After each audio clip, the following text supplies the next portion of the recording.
नमस्कार दोस्तों, मैं भगवानाराम सहारण। आज हम हिंदी व्याकरण के बारे में अध्ययन करेंगे। सबसे पहले हम आज का हमारा टॉपिक रहेगा वो रहेगा संधि।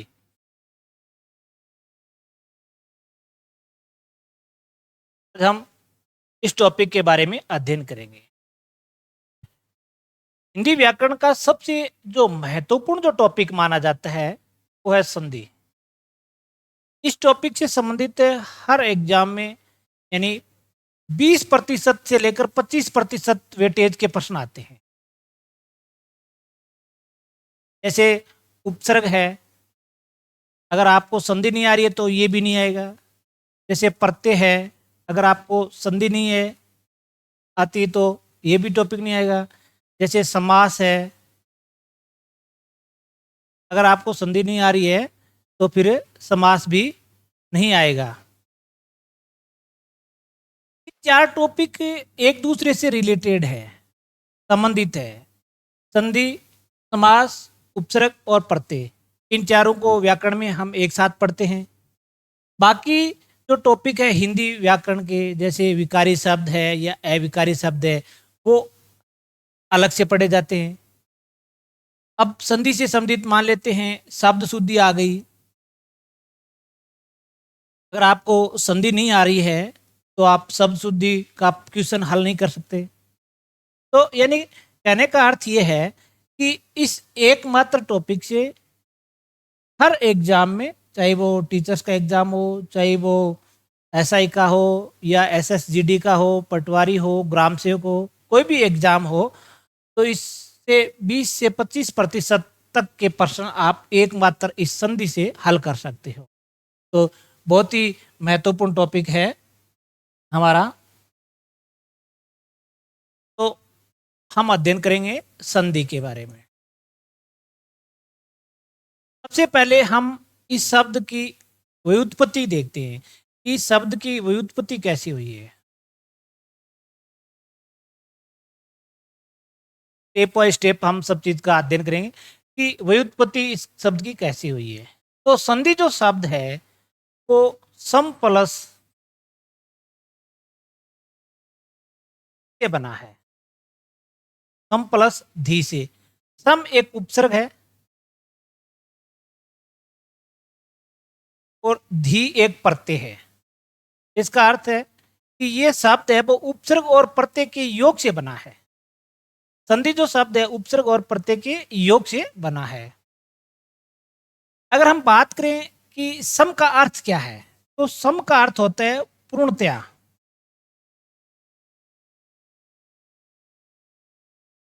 और धी का अर्थ होता है धारण करना।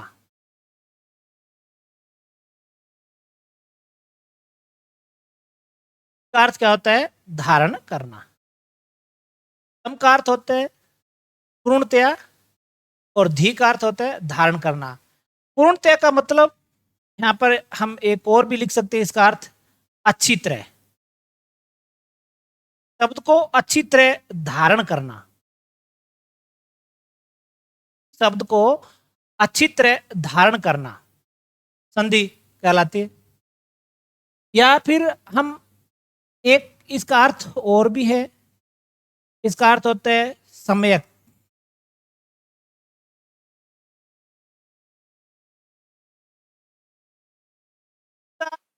प्रतिबिंब बनना सम्यक होता है। जैसे हम कोई किसी वस्तु का नाम पुकारते हैं और उस वस्तु का नाम पुकारते ही हमारे बिंब मस्तिष्क में उसका उसकी आकृति अगर बन जाती है तो वो होता है सम्यक। जैसे मैंने एक नाम लिखा, जैसे शेर। अब यहाँ पर शेर नहीं है, फिर भी हमारे दिमाग में शेर की आकृति बन गई कि शेर इस प्रकार का होता है, उसे कहते हैं सम्यक। यानी किसी शब्द को अच्छी तरह पहचान करनी, किसी शब्द की अच्छी तरह से पहचान करनी सम्यक है। तो संधि की जो व्युत्पत्ति की अगर बात करें तो संधि जो शब्द है वो सम प्लस धी से बना है। सम एक उपसर्ग है और धी एक प्रत्यय है। सम का अर्थ होता है पूर्णतया या अच्छी तरह। धी का अर्थ होता है धारण करना। धी का अर्थ क्या होता है? धारण करना। यानी अगर हम इसका शाब्दिक अर्थ देखें तो किसी शब्द को अच्छी तरह धारण करना, यानी इसका अगर हम शाब्दिक अर्थ देखें, इसका शाब्दिक अर्थ क्या होगा, तो हम कह सकते हैं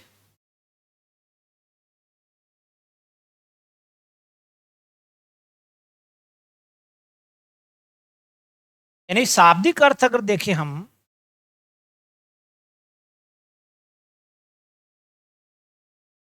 शाब्दिक अर्थ यानी शब्दकोश में इस शब्द का क्या अर्थ हो सकता है वो देखें हम।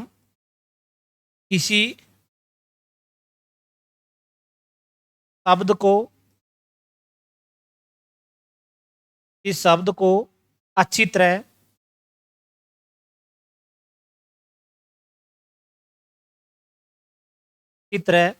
धारण करना,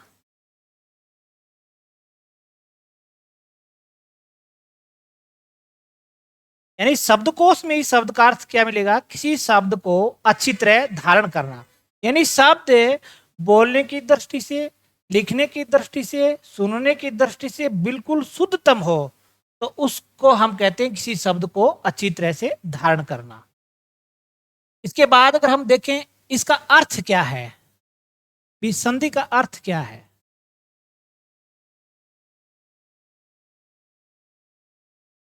जैसे संधि का अर्थ होता है मेल या मिलान करवाना। संधि का अर्थ क्या होता है, मेल या मिलान करवाना।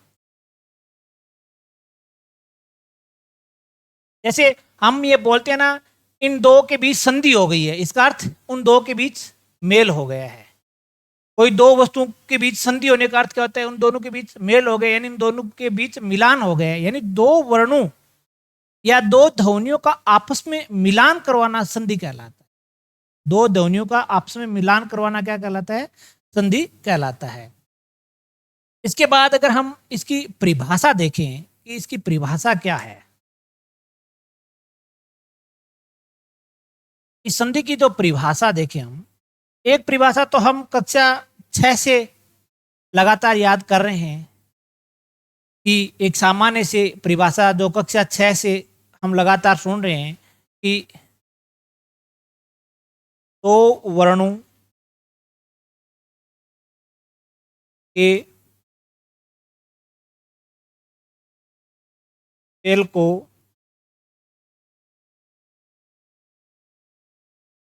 संधि कहते हैं। कि दो वर्णों के मेल को संधि कहते हैं। ये परिभाषा तो हम कक्षा 6 से लगातार पढ़ रहे हैं कि दो वर्णों के मेल को हम संधि कहते हैं।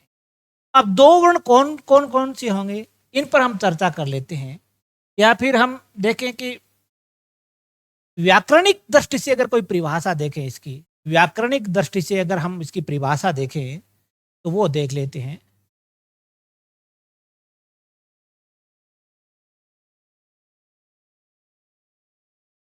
व्याकरणीय परिभाषा अगर हम बात करें तो तो ध्वनियां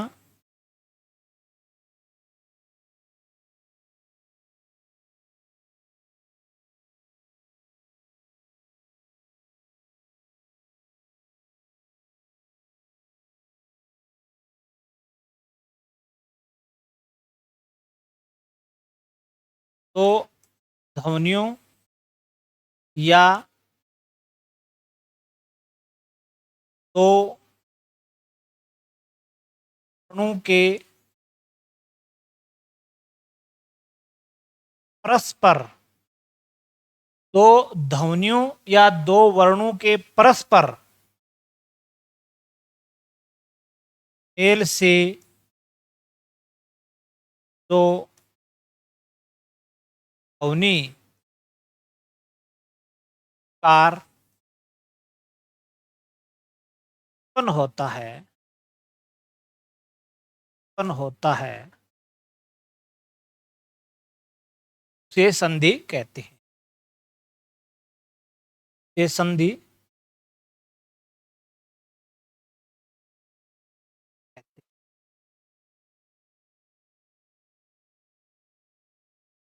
यानी दो ध्वनियों या दो वर्णों के परस्पर मेल से जो विकार, जो ध्वनि विकार उत्पन्न होता है, उसे संधि कहते हैं।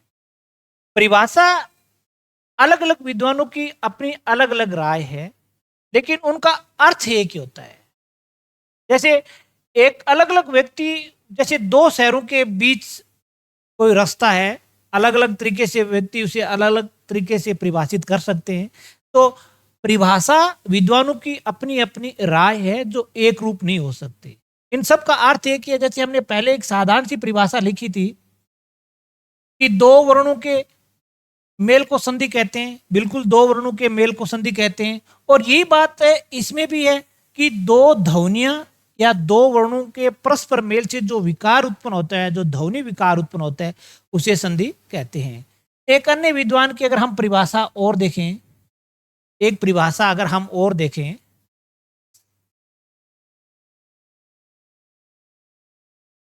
प्रथम शब्द के अंतिम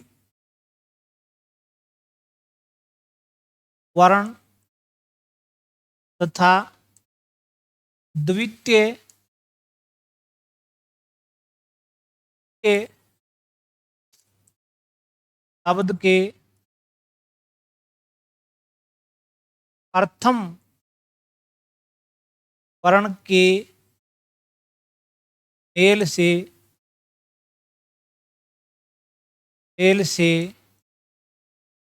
जो कार, तो विकार उत्पन्न होता है, उसे संधि कहते हैं।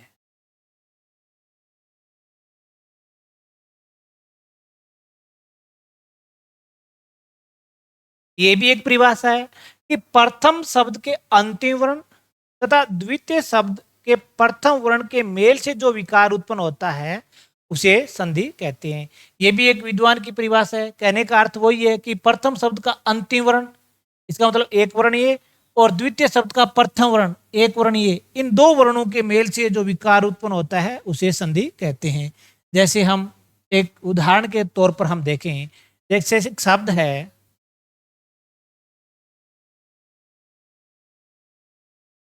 कमला और ईस। तो प्रथम शब्द हमारे पास है कमला और द्वितीय शब्द है हमारे पास ईस। तो प्रथम शब्द का अंतिम वर्ण यहां पर लय में किसकी मात्रा है? आ की मात्रा है। तो प्रथम शब्द का अंतिम वर्ण और द्वितीय शब्द का प्रथम वर्ण ई। तो आ के बाद ई, ये दो वर्ण हो गए हमारे। प्रथम शब्द का अंतिम वर्ण यहां लय में आ की मात्रा है और ई। तो आ और ई के मेल से क्या बना? ए बना। आ और ई के मेल से क्या बना? ए। और ये विकार है, यानी दो ध्वनियों के मेल से जो विकार उत्पन्न होता है, उसे संधि कहते हैं। अगर इस तरीके का विकार उत्पन्न नहीं होता है तो उसमें संधि नहीं होगी, तो उसमें संयोग माना जाएगा। तो उसमें क्या माना जाएगा? संयोग माना जाएगा। तो यहां पर दो वर्ण मिले, आ और ई। आ और ई के मेल से ए बना, ये विकार है। जो भी विकार उत्पन्न होगा वो प्रथम शब्द का अंतिम वर्ण है, उसमें जोड़ा जाएगा। कोई भी संधि हो, कोई भी नियम हो, विकार हमेशा प्रथम शब्द होगा, उसके अंतिम वर्ण में जोड़ा जाएगा। अब यहां पर हमारा प्रथम शब्द क्या बच गया? कमल, यानी लय क्या है? यहां पर हलंत है, क्योंकि लय में से हमने आ निकाल दिया है, हलंत है। अब इसमें ए की मात्रा लगा दो। ये ए की मात्रा मैंने इसमें लगा दी, ए की मात्रा लगा दी है। यहां देखो द्वितीय शब्द है, उसका ई तो चला गया, बचा क्या? से। तो यहां पर लिखो से। तो शब्द क्या बन गया हमारा? कमलेश। तो ये है संधि से युक्त शब्द, यानी इन दो शब्दों को हमने जोड़ दिया है, इनका मिलान कर दिया, इनका मेल कर दिया है, और एक नया शब्द बन गया है कमलेश। जैसे एक शब्द है अमा प्लस ईस।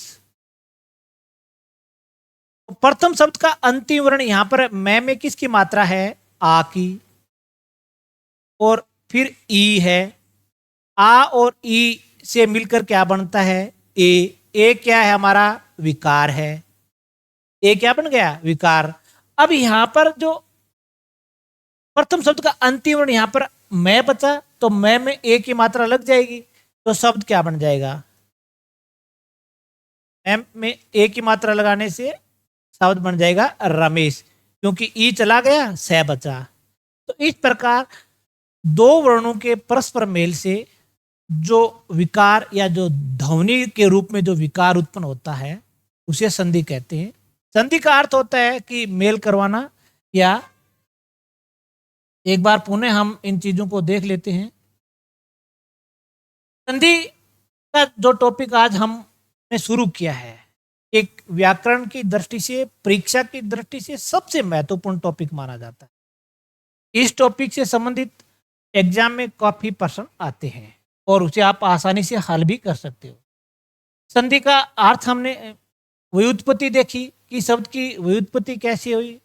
कि संधि है वो सम प्लस धी के योग से बना है। इसमें सम उपसर्ग है और धी क्या है? प्रत्यय है। सम का अर्थ होता है पूर्णतया या अच्छी तरह, और धी का अर्थ होता है धारण करना। शाब्दिक अर्थ हम देखें कि शब्दकोश में उसका क्या अर्थ है, तो किसी शब्द को अच्छी तरह धारण करना संधि कहलाता है। एक शब्दकोश के हिसाब से, परिभाषा नहीं है, इसका शाब्दिक अर्थ है। इन दो शब्दों के अर्थ से इसका जो शाब्दिक अर्थ बनता है वो किसी शब्द को अच्छी तरह धारण करना, यानी शब्द बोलने, सुनने, लिखने, पढ़ने की दृष्टि से बिल्कुल शुद्ध हो, तो हम कह सकते हैं कि यह शब्द संधि से युक्त माना गया है। इसके बाद अगर हम बात करें कि इसका अर्थ क्या है, तो संधि का अर्थ होता है मेल या मिलान करवाना। दो शब्दों के बीच मेल या मिलान करवाना उसका अर्थ है। परिभाषा जो हम कक्षा 6 से पढ़ते आ रहे हैं, एक परिभाषा, दो वर्णों के मेल को संधि कहते हैं। ये कक्षा 6 से पढ़ते आ रहे हैं हम इस परिभाषा को। अगर हम एक व्याकरणिक परिभाषा की बात करें तो दो ध्वनियों या दो वर्णों के परस्पर मेल से जो ध्वनि विकार उत्पन्न होता है तो उसे संधि कहते हैं। अगर ध्वनि विकार उत्पन्न नहीं होता है तो वहां पर संधि नहीं, संयोग माना जाएगा। इसके बाद अगर हम बात करें एक और परिभाषा की कि दो वर्ण कौन कौन से होंगे, तो प्रथम शब्द का अंतिम वर्ण और द्वितीय शब्द का जो प्रथम वर्ण होगा उनमें परस्पर मेल होगा और उनके मेल से जो विकार उत्पन्न होगा उसे हम संधि कहते हैं। इसके बाद हमने एक दो उदाहरण देखे। अब बात करते हैं कि संयोग कैसे होता है, शब्दों में संयोग कैसे बैठता है। ये शब्द इस प्रकार के आ जाते हैं एग्जाम में कि निम्नलिखित किस शब्द, कौन सा शब्द संधि से युक्त नहीं है, कौन सा शब्द संधि से युक्त है, इस प्रकार के एग्जाम में क्वेश्चन आते हैं। जैसे एक हम देखते हैं कि जैसे दो शब्द है, जैसे एक सीता प्लस राम। अगर हम इन शब्दों को जोड़ते हैं तो शब्द बनता है सीताराम। ये दो अलग अलग थे और फिर हमने इनको जोड़ दिया है, तो इस शब्द, ये जो शब्द है वो संधि से युक्त नहीं है, ये संयोग है। केवल दो शब्दों को एक साथ लिखा है। जैसे हम कहते हैं कि राधा कृष्ण, तो शब्द बन गया राधा कृष्ण। यहां इस शब्द में कोई संधि नहीं है, केवल दो शब्दों को पास पास लिखा गया है, यह संयोग माना जाता है। जैसे संयोग कई बार बहुत ही महत्वपूर्ण परीक्षा में प्रश्न आ जाते हैं। जैसे एक क्वेश्चन आ जाता है, जैसे एक शब्द है प्रवस्था। अब ये कई बार क्या है कि इसमें अगर उपसर्ग पूछ ले कोई, या ये संधि से युक्त है या नहीं है, तो ऑप्शन के हिसाब से इसमें डिपेंड करना कि इसका हम इस प्रकार से अगर करते हैं दूर प्लस अवस्था, और एक इसका अगर हम करते हैं दो विसर्ग प्लस अवस्था, संधि के हिसाब से अगर हम देखें तो ये सही रहेगा इसमें, क्योंकि इसमें विसर्ग संधि है और ये रहेगा। अब इस सब ये जो इसका विच्छेद किया हमने, ये संधि, इसमें संधि नहीं है, इसमें संयोग माना गया है। लेकिन अगर ये एक ऑप्शन में हो तो ये संधि से युक्त है, दू विसर्ग प्लस अवस्था, विसर्ग संधि का ये उदाहरण है। लेकिन इस प्रकार से अगर आए दूर प्लस अवस्था, जैसे एक शब्द आ गया निराधार, तीर प्लस आधार, और ई विसर्ग प्लस आधार, यहां संयोग है। जैसे एक शब्द है निराधार, क्या है, इसको जोड़कर निराधार बनाएंगे तो संयोग माना जाएगा।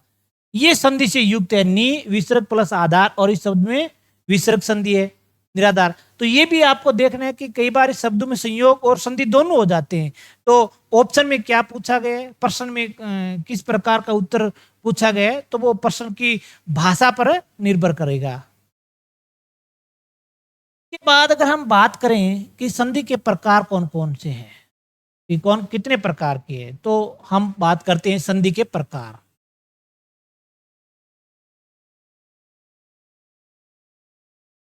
संधि के प्रकार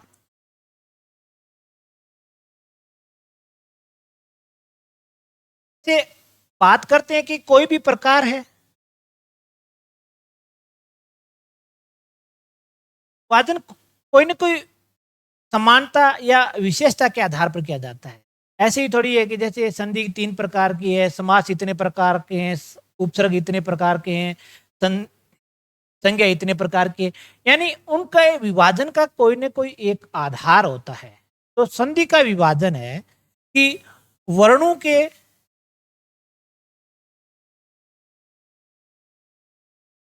के परस्पर मेल के आधार पर, मेल के आधार पर आधार पर आधार पर संधि के तीन प्रकार माने जाते हैं। यानी संधि का जो प्रकार है वो किस पर आधारित है कि वर्णों के परस्पर मेल के आधार पर, यानी वर्ण एक दूसरे वर्णों से मिलते हैं, उसके आधार पर संधि के प्रकार कितने माने गए हैं, तीन प्रकार माने गए। वर्णों के परस्पर मेल के आधार पर संधि के कितने प्रकार हैं, तीन प्रकार हैं। अब वर्णों के आधार पर संधि के तीन प्रकार कौन कौन से होते हैं वो हम देख लेते हैं। जैसे पहले अगर बात करें हम सवर संधि, सवर संधि में जो वर्ण आएंगे वो इस प्रकार से आएंगे कि सवर प्लस सवर, यानी सवर संधि में केवल स्वरों का ही मेल होगा आपस में। जैसे मान लेते हैं एक शब्द हम यहां पर लिख देते हैं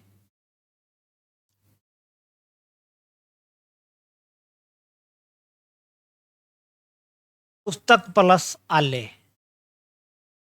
अब यहां पर हम देखें कि प्रथम शब्द का जो अंतिम वर्ण है कै, ये तो हमेशा हमें मात्रा के रूप में मिलेगा।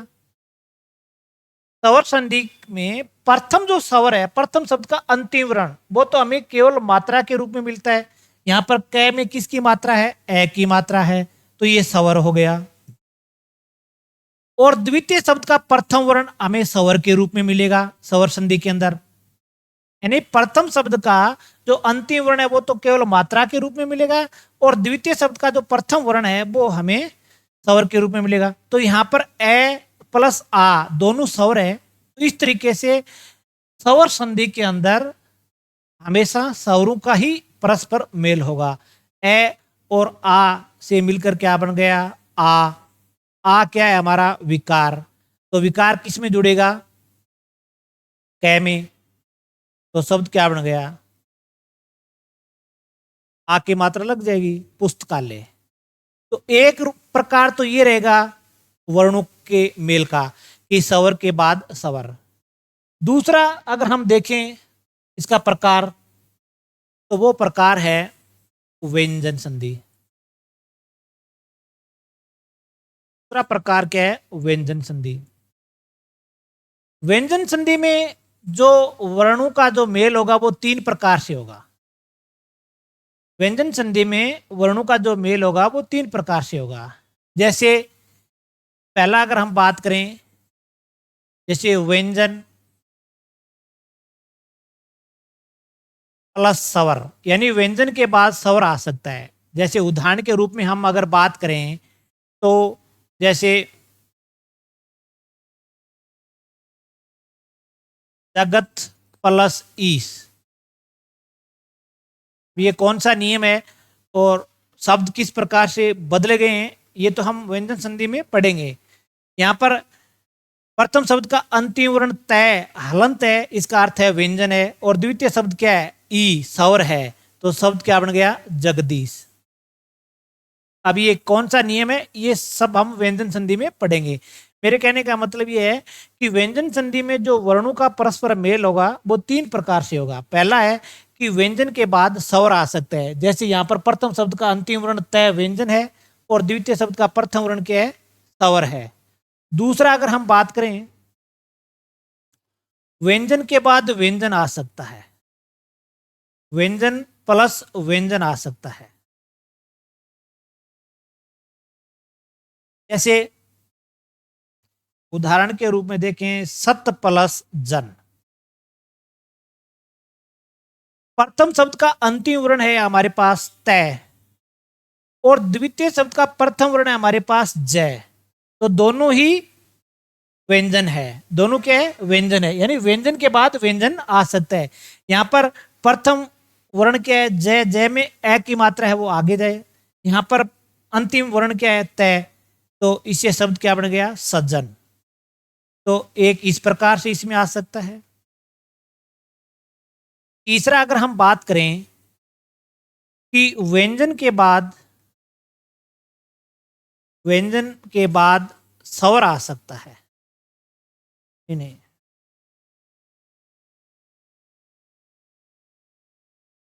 तीसरा अगर हम बात करें कि स्वर स्वर के बाद व्यंजन आ सकता है, स्वर के बाद क्या आ सकता है? व्यंजन आ सकता है। जैसे एक शब्द है अनु प्लस छेद, तो यहां पर प्रथम शब्द का अंतिम वर्ण क्या है? नए, नए में किसकी मात्रा है? ऊ की मात्रा है।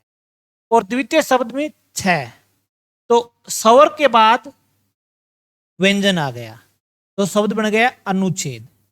तो व्यंजन संधि में वर्णों का जो परस्पर जो मेल होगा वो कितने प्रकार से होगा?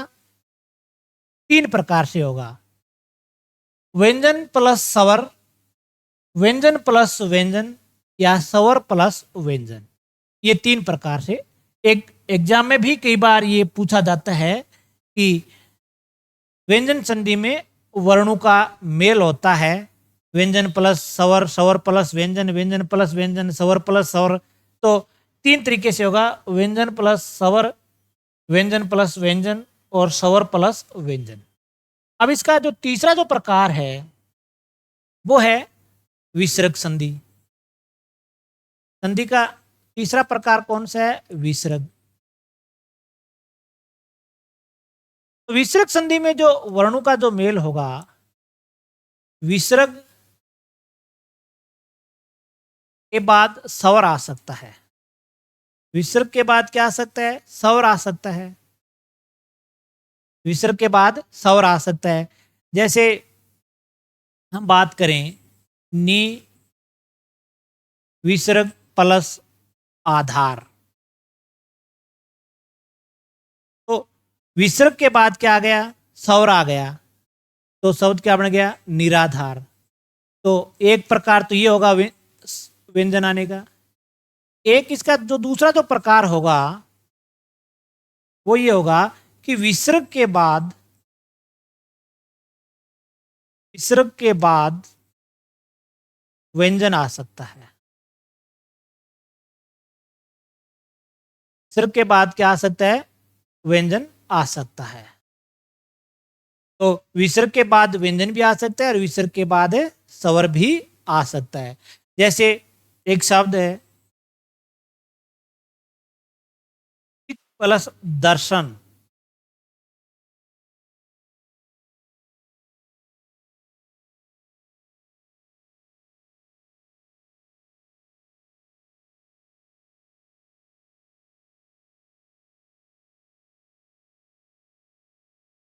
ए, नी विसर्ग प्लस गुण। तो विसर्ग के बाद ग, ग में ऊ की मात्रा है, लेकिन प्रथम शब्द तो ग है, व्यंजन है, तो शब्द क्या बन गया? निर्गुण।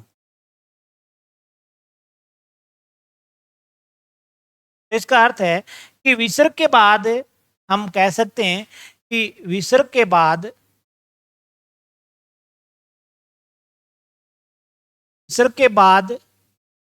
स्वर भी आ सकता है और व्यंजन भी आ सकता है। यानी विसर्ग के बाद स्वर और व्यंजन आ सकते हैं विसर्ग संधि में। तो ये था संधि के प्रकार। हमने देखे कि संधि के प्रकार किस पर आधारित हैं। ये भी हमने देखा कि संधि के जो प्रकार हैं वो वर्णों के परस्पर मेल के आधार पर होंगे। संधि में वर्ण किस प्रकार से मिलते हैं उनके आधार पर ही संधि के प्रकार माने गए हैं। और वर्णों के मेल के आधार पर संधि को 3 प्रकार दिए गए हैं। पहला स्वर संधि। पहले कौन सी है? स्वर संधि। तो स्वर संधि में स्वर प्लस स्वर का मेल होगा। प्रथम शब्द का अंतिम वर्ण होगा वो तो स्वर होगा मात्रा के रूप में, और द्वितीय शब्द का प्रथम वर्ण होगा वो स्वर आपको दिखाई देगा। यहाँ पर क में ए आपको दिखाई नहीं दे रहा है क्योंकि मात्रा है, मात्रा वर्ण के अंदर समाहित होती है। इसके बाद अगर हम बात करें व्यंजन संधि में, तो व्यंजन संधि में जो वर्ण होंगे वो 3 तरीके से मिलेंगे। एक तो व्यंजन के बाद स्वर आ सकता है, दूसरा व्यंजन के बाद व्यंजन आ सकता है, तीसरा स्वर के बाद व्यंजन आ सकता है, और अंतिम विसर्ग जो संधि है, विसर्ग संधि, इसमें वर्णों का जो परस्पर मेल होगा वो 2 तरीके से होगा। एक तो विसर्ग के बाद क्या आएगा? स्वर आएगा। एक विसर्ग के बाद क्या आएगा? व्यंजन आएगा।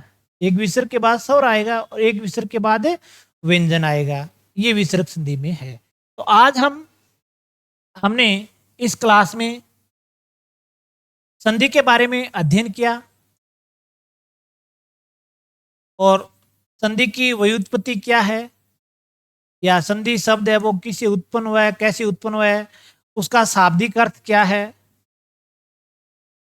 और इसका अर्थ क्या है, उसकी परिभाषा क्या है और उसके प्रकार कौन कौन से, इनके बारे में आज हमने अध्ययन किया है।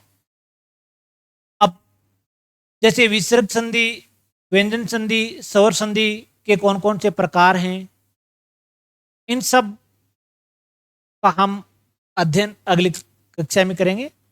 आज इस कक्षा में हमने संधि के बारे में सामान्य जो जानकारियां हैं, भी संधि शब्द है वो किससे बना है, उसकी उत्पत्ति कैसे हुई, उसका शाब्दिक अर्थ क्या हो सकता है और उस शब्द का अर्थ क्या है, इस शब्द की संधि की परिभाषा कौन कौन सी हो सकती है और इनके प्रकार कौन कौन से हैं, संधि से युक्त शब्द कैसा होगा और संयोग कैसा माना जाता है, इन सब चीज़ों को हमने आज इस क्लास में देखा और उनका अध्ययन किया।